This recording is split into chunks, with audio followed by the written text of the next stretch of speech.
L'autre sujet de la semaine, évidemment, ce sont ces révélations qui ont été faites sur les réseaux sociaux, notamment sur des planifications d'attentats ou d'actes contre des hommes politiques, des journalistes, des hommes importants, notamment de l'opposition. Vous teniez à en parler aujourd'hui, Hassan Qadi, parce que vous considérez que le sujet est assez sérieux et assez important pour le prendre en considération. Oui, il faut dire que je ne comptais pas spécialement participer à ce café presse politique pour des raisons sanitaires, pour avoir un plateau plus réduit, etc. Mais les vidéos et les révélations que j'ai vues, il y a un voyant rouge qui s'est allumé dans ma tête. En particulier hier soir, lorsque Ahmed Dezad a publié une liste d'acteurs publics en Algérie qui seraient aussi menacés par des liquidations physiques, il faut le dire, c'est comme ça qu'il l'appelait. Ça vaut ce que ça vaut, c'est lui qui le dit, c'est pas nécessairement vrai, mais moi ça m'a interpellé, ça m'a d'autant plus interpellé que à la tête de la liste, il y a Khaled Darani ici présent, et au bout de la liste, il y a Saïd Boudour.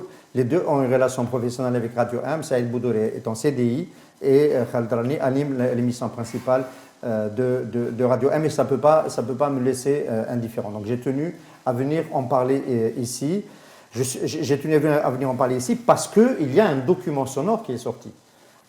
Il y a le document sonore et vidéo d'ailleurs en même temps, Gremit Bounouera, qui est, de mon point de vue, est un scandale d'État, qui a révélé des divisions. Ça ne veut pas dire que ce qu'il disait sur le chef d'état-major était nécessairement vrai, mais le fait que ça soit exfiltré de la présidente de Blida, etc., ça pose problème. Il n'y a pas eu de démenti selon lesquels ce n'est pas lui, et je n'ai pas vu le démenti. Par contre, il a été condamné.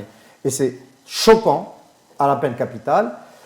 Et dans la continuité, on a ce document sonore qui est sorti et qui laisse clairement, s'il n'y a pas de démenti, qui montre qu'il y avait le projet, l'idée de porter atteinte à l'intégrité physique d'une des personnalités publiques de l'opposition qui a agi à l'étranger.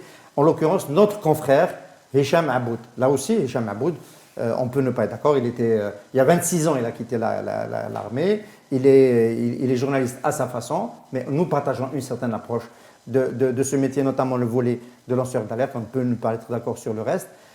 On a tenté de le faire taire.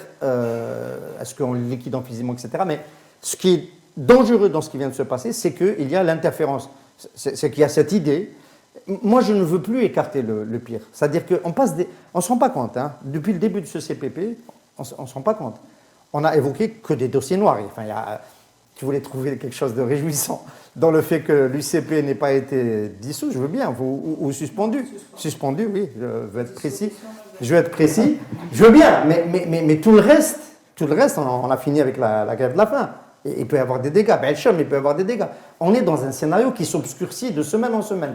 Donc je ne veux plus rien exclure. Quand on dit que ce régime va dans l'impasse, qu'il est devenu fou du point de vue de sa feuille de route, il peut y compris envisager de liquider physiquement des opposants à l'étranger. C'est dans l'ADN de ce régime. Il ne faut jamais le perdre de vue. Ce n'est pas parce qu'il y a eu tout ce qui s'est passé ces dernières années que ça peut changer. Et ce qui est particulièrement dangereux dans cette affaire, c'est qu'on a dans le document sonore l'interférence de Lotfi Nazar, le fils du général Nazar, qui jusqu'à nouvel ordre, s'il n'apporte pas de démenti, moi je l'invite à apporter un démenti publiquement, si personne ne veut. On est prêt à recueillir sur l'antenne de Radio M son démenti, parce que c'est très grave ce qui est arrivé.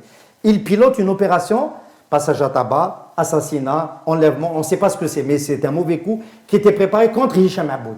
On le comprend dans ce récit, avec un certain Abdelkrim Tiga, qui réside à Bruxelles. Et Hicham Aboud a expliqué tout ça, a expliqué comment ça s'est passé, et pourquoi l'affaire ne va pas s'arrêter à cela. Elle est déjà sur plus de 1,5 million de vues, c'est toute une partie de l'opinion algérienne qui en parle en ce moment. Comme on a parlé pendant des semaines de l'affaire Bounouira, sauf sur les plateaux, on en a parlé, tous les Algériens en ont parlé, et cette affaire-là, on va en parler. C'est parce que les services français s'en sont emparés. C'est devenu une affaire d'État. Et c'est normal. Hicham Aboud a déposé plainte. La DST a tendu une souricière à ceux qui voulaient lui tendre un piège. Et il y a des noms qui ont circulé. Il y a une plainte qui a été déposée contre les autorités algériennes. On est dans un scénario de scandale d'État.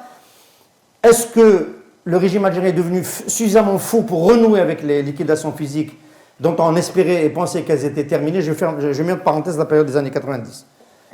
Ali Msili, dernier assassinat politique à l'étranger, j'espère ne pas me tromper et avoir oublié quelqu'un, dernière liquidation physique. Est-ce qu'on est en train d'y revenir? J'espère que ce n'est pas le cas. J'espère que c'est un projet qui a cogité mais qui ne va pas être mené à son, qui ne devait pas être mené à son terme. En tous les cas, je finis sur ça. Le fait qu'il y ait eu des fuites de 2 enregistrements audio, un entre Lotfi Nazar et la personne qui était supposée exécuter l'action contre Hicham Aboud, et l'autre entre son officier traitant à Paris, ambassade d'Algérie à Paris, et toujours ce Al-Qadr Tiga qui était supposé exécuter l'opération, le fait qu'il y ait ces 2 fuites qui soient parvenus à un lanceur d'alerte qui est un lanceur d'alerte qui est classé terroriste et combattu par l'État algérien, je pense, j'ai l'espoir qu'il y a une tendance au sein des services à Aqla qui n'est pas d'accord avec ça. J'espère que c'est le cas. Et donc, qui a contrecarré ce projet. Mais ce qui est sûr, c'est qu'on est, on est dans le pire, en train d'approcher du pire. Voilà. Merci Hassan Qadi d'avoir parlé de ce sujet.